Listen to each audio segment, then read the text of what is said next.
देखिए, वक्फ संशोधन जो बिल लाया गया, इसके लिए हम माननीय प्रधानमंत्री जी का अभिनंदन करते हैं, स्वागत करते हैं।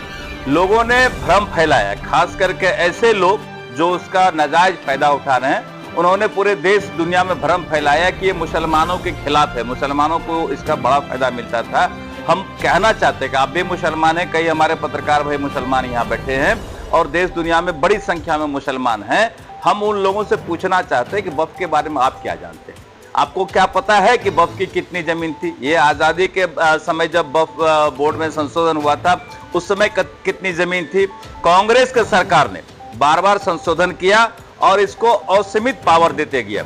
एक बार आज़ादी के तुरंत बाद संशोधन हुआ, फिर मनमोहन सिंह प्रधानमंत्री थे, अभी चुनाव से पहले जस्ट मोदी जी के बनने से पहले 13 में संशोधन करके असीमित पावर दिया गया। नरसिम्हा राव प्रधानमंत्री थे, उस समय भी संशोधन हुआ, उसमें भी इसके पावर को बढ़ाया गया और इसका पावर ऐसा हो गया, इसके खिलाफ आप कहीं नहीं जा सकते। वक्फ बोर्ड का अपना कोर्ट है, अपना सब कुछ है। वक्फ के खिलाफ लड़िए और वक्फ ही सुनेगा, उसके ही जज सुनेंगे। हमारे खिलाफ आप लड़ेंगे और फिर हमारे यहाँ सुनवाई होगी, तो आपको क्या लगता है जजमेंट मिलेगा, न्याय मिलेगा हमको?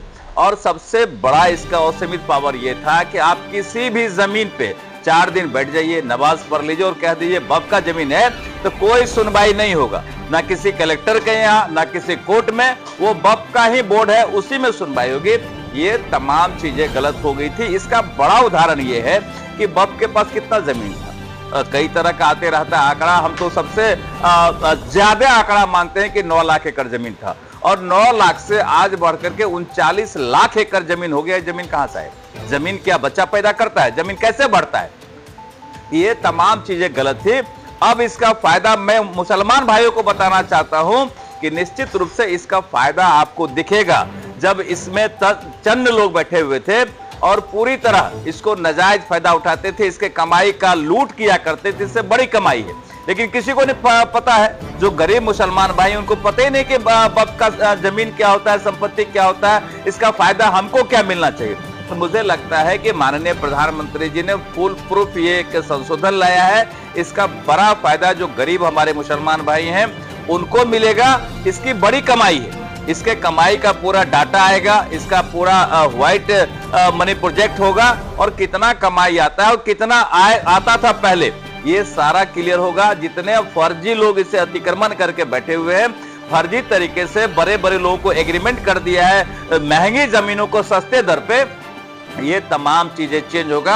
आप देखते जाइए, अगले 6 महीने के अंदर आपको इसका बड़ा फायदा दिखने लगेगा और जो गरीब मुसलमान भाई हैं तब उनको समझ में आएगा कि ये सही कदम है या गलत कदम है। मैं साफ तौर पे कहना चाहता हूं डंके के चोट पे कि इससे गरीब मुसलमान भाइयों को बड़ा फायदा मिलेगा। सुप्रीम कोर्ट ने सर कुछ दिनों के लिए इस पर रोक लगाया है अगली सुनवाई तक, कैसे देखते हैं? देखिए, ये कोर्ट का मामला है, सुप्रीम कोर्ट का मामला है। कोर्ट के मामले में बहुत कुछ हम लोग कहना नहीं चाहते हैं, लेकिन इतना जरूर कहना चाहेंगे कि संसद का अपना अधिकार होता है। संसद कोई बिल लाता है, कोई कानून बनाता है, उसे अमेंडमेंट करता है, तो ये अधिकार सांसद के पास है। संसद अगर लाया है तो इसके समीक्षा को सुप्रीम कोर्ट को देखना चाहिए कि आखिर संसद में बैठे लोग क्या कर रहे हैं, कोई गलत तो नहीं कर रहे।